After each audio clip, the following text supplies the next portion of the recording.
आपके साथ प्रियंका शर्मा, रिपब्लिक भारत में आप सभी का बहुत स्वागत है। संगम नगरी प्रयागराज में हम मौजूद हैं। बुलेटिन की शुरुआत में हम आपको बताएंगे क्या कुछ आज रहा, कैसे नागा साधुओं का अलग रूप देखने को मिला। लेकिन आपको एक और चीज दिखा दें, आज हमारे साथ में पब्लिक भी है, एक तरफ पुलिस भी है और हम जानेंगे कि पब्लिक क्या कहती है पुलिस के इंतजामों से, जिन्हें योगी का योद्धा कहा जाता है, कितनी संतुष्ट है, कैसी व्यवस्था रही। नमस्कार मैम, हम यहाँ पे हैं। सबसे पहले तो मैं नरेंद्र मोदी जी का और योगी आदित्यनाथ जी का बहुत बहुत धन्यवाद करता हूँ कि उन्होंने इतना इंतजाम किया। प्रशासन का, सिविल प्रशासन का, पुलिस प्रशासन का इतना बढ़िया इंतजाम है। मैं अभी कोई दिक्कत तो नहीं हुई? नो, पूरा मेला सर पे हूँ। पीछे से लेके कम से कम 60-70 किलोमीटर का प्रेमिसेस में ये सारा है, पर हर एक जगह आईपीएस, आपके यूपी पुलिस के, बीएसएफ के, सीआरपी के, आरएसएफ के अफसर साहबान सब तैनात है। आप बताइए महिलाओं का कैसा रहा अनुभव? बहुत अच्छा रहा। थोड़ी सी बस चेंजिंग में दिक्कत आती है, लेकिन वो भी मैनेज हो जाता है। देखिए यहाँ पर एसएसपी भी है, कुंभ मेला एसएसपी है राजेश द्विवेदी जी। सर थोड़ा सा इधर आ जाइए प्लीज, आपसे हम बात करना चाहेंगे। अभी तक कितने श्रद्धालु सर आ चुके हैं और कैमरा सा इस तरफ है, और दूसरा ये कि इतनी स्मूथ व्यवस्था जो शायद ही किसी ने सोची थी, 29 की कोई एक झलक भी नहीं है, क्या ये कैसे मैनेज किया सब कुछ? देखिए, बसंत पंचमी का त्यौहार कल भी मनाया गया था और आज भी मनाया गया था। और दोनों दिवस मिला के मुझे लगता है कि अब तक 2.5 करोड़ से अधिक, 2 करोड़ 70 लाख से अधिक श्रद्धालु स्नान कर चुके हैं। और अभी हमारे ये 12वां अखाड़ा गया है स्नान करने के लिए, सिर्फ एक अखाड़ा शेष रह गया है। सभी ने अत्यंत हर्ष और उल्लास के साथ सुरक्षित सुगम स्नान किया है। सभी संत महात्मा हर्षित हैं, आशीर्वाद दे रहे हैं। पूरे देश और प्रदेश के श्रद्धालु भी हमारे समस्त घाटों पर स्नान कर रहे हैं पूर्ण सुगमता और सुरक्षा के साथ। तो जैसा आप देख रहे हैं कि शीघ्र ही इस बसंत पंचमी के पर्व का सकुशल समापन होगा। तो आपका सर जो ऑपरेशन 11 स्ट्रेटेजी थी वो कहीं ना कहीं सफल हो गई और वो कामयाब साबित हुई और हर कोई खुश है। यहाँ पर देखिए खड़े हुए लोग आपको इतना थैंक्स कर रहे हैं, आपका अभिवादन कर रहे हैं, बहुत बड़ी बात है। देखिए, जो ये आपने मौनी का जिक्र किया, लेकिन उससे पहले भी पौष पूर्णिमा थी, मकर संक्रांति थी। 3 स्नान हम लोग अब तक करवा चुके हैं, जिसमें 2 अमृत स्नान थे। जो भी हमारी लर्निंग्स थी उसके साथ उसको हमने अपने अमल में ले आया है। जो स्ट्रेटेजिक पॉइंट्स से हमको स्ट्रेंथन करने थे उनको हमने स्ट्रेंथन किया है। कहीं कहीं हमने पाया कि लीकेजेस थे। आप जैसा जानते हैं कि सब कुछ ब्लॉक नहीं है। प्रयागराज के जो लोकल लोग हैं वो बहुत सारे रास्ते जानते हैं। आज का ऑफिशियल आंकड़ा कितना रहा है? मैंने बताया कंबाइंड 2 करोड़ 50 लाख से ऊपर ही है अभी तक। 2 करोड़ 50 लाख से ऊपर श्रद्धालु आ चुके हैं, जो कि देश विदेश दोनों के बताए जा रहे हैं। लेकिन आपको बता दें, जैसे ही आज के पर्व की शुरुआत हुई उसके बाद यहीं से अखाड़ों की जो झांकियां है वो निकली, जिसमें नागा साधु थे, जिसमें भगवा वस्त्र धारण किए साधु थे, महिला साधु थी, किन्नर साधु थे। लेकिन इसी बीच जो नागा साधु है वो आकर्षण का केंद्र क्यों बने रहे, वो इस रिपोर्ट के जरिए देखिए।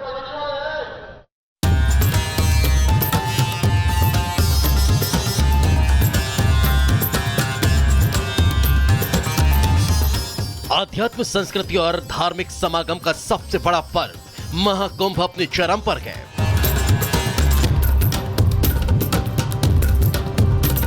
जिस महापर्व पर हुए महास्नान में नजर आई नागा साधुओं की सेना।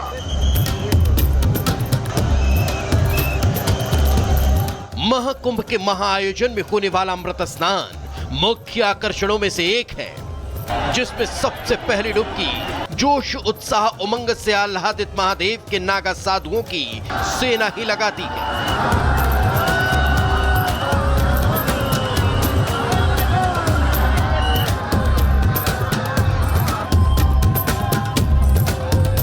शस्त्र शास्त्र में पारंगत नागा साधुओं की सेना सूर्य की पहली किरण के साथ ही हर हर महादेव का जयकारा लगाते हुए संगम की रेती पर दौड़ पड़ी।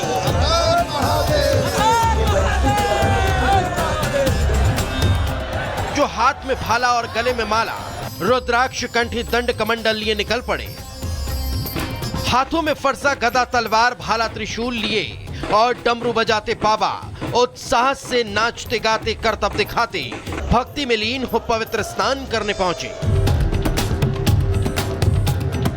12 वर्षों में एक बार कुंभ मेले के अमृत स्नान में नजर आने वाली नागाओं की शिवसेना अद्भुत है, जिनके नक्शिक तक हुए शस्त्र श्रृंगार हर किसी को मोहित कर देते हैं। गुफा पहाड़ कंदराओं में हर वक्त तपस्या में लीन रहने वाले नागाओं का महाकुंभ में होने वाला अमृत स्नान उनकी साधना की पूर्ति का प्रतीक है, जिसका साक्षी बने करोड़ों लोग उनके दर्शन से अपना जीवन धन्य कर रहे हैं। Bureau report, Republic Bharat.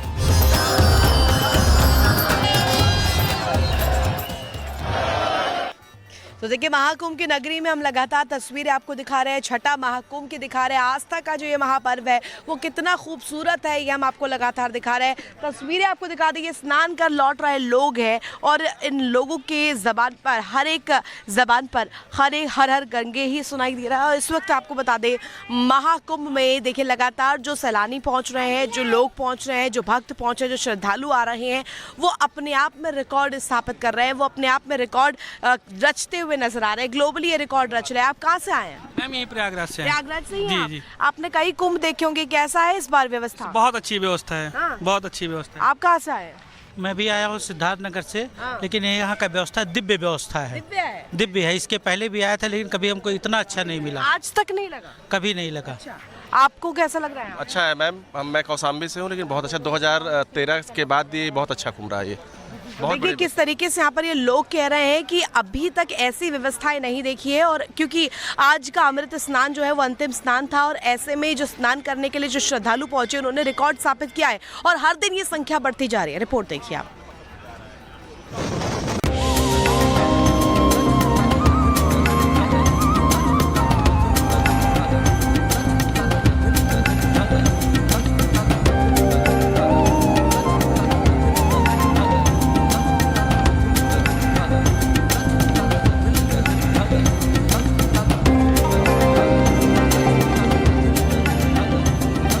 जहां दिखी सनातनी हिंदू परंपरा की छटा, वो महाकुंभ है।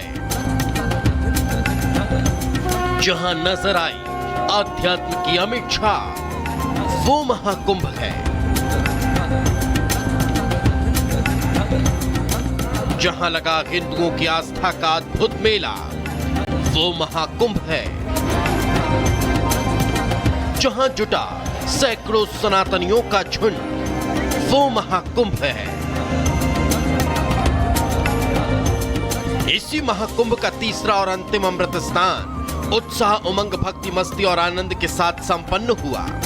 जहां दिव्यात्माओं ने अमृत स्नान किया तो करोड़ों सनातनी इस अद्भुत दृश्य का साक्षी बनने संगम की रेती पर रात भर खड़े नजर आए, जिन्होंने आध्यात्म के सबसे बड़े आयोजन को ऐतिहासिक बना दिया। हमारे साथ अयोध्या से हनुमानगढ़ी मंदिर के महंत राजू दास हैं। महाराज जी, क्या कहेंगे? आज अमृत स्नान के लिए आप निकले हैं। पंच रामानंदे निर्वाणी यानी अखाड़ा महासचिव प्रतिनिधि होने के नाते लगातार हम लोग 3 महीने से कुंभ की तैयारी में हैं। आपके हाथ में शस्त्र है और ये तलवार है बहुत मजबूत, क्या कहेंगे इसके लिए? ये देखिए, हम नागा साधु हैं और नागा साधु एक हाथ में माला और दूसरे हाथ में माला, शस्त्र और साहस से हम लोग परिपूर्ण रहते हैं। जब वक्त आ जाए सनातन के लिए, संस्कृति के लिए, हिंदू के लिए, हिंदुत्व के लिए और राष्ट्र के लिए, भारत की एकता अखंडता कैसे सुरक्षित रहे, इसके नाते हम लोग नागा साधु सदैव शस्त्र और साहस से परिपूर्ण रहते हैं। 144 साल बाद बने समृद्ध योग से सना। और एक बात मैं इस सदन में साफ साफ करना चाहता हूं, सनातन का अपमान नहीं सहेगा हिंदुस्तान, ये आप जान लीजिए। बिल्कुल हमें गर्व है कि हमारे देश में सनातन परंपरा है। और एक बात मैं और कहूंगा उपसभापति जी, बड़ी विनम्रता से, हजारों साल में तो सनातन को लोग कमजोर कर नहीं सके, ये लोग क्या है जो सनातन को कमजोर कर।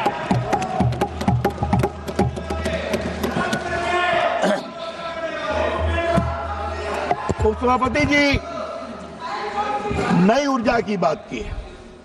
माननीय राष्ट्रपति जी ने देश में बदलाव का भी संकेत दिया है।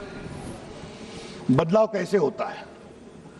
कुछ लोग बदलाव की बात करते हैं और कुछ लोग बदलाव की बात नहीं करते, बदलाव को करके दिखाते हैं। ये अंतर है। उधर से कहा गया था ना, गरीबी हटाओ, बहुत बड़ा नारा चला था। क्या हुआ? और यहां पर अगर मोदी जी ने कहा कि मेरी सरकार गरीबों के लिए जिएगी, किसानों के लिए जिएगी, तो करके दिखाया। और राष्ट्रपति जी ने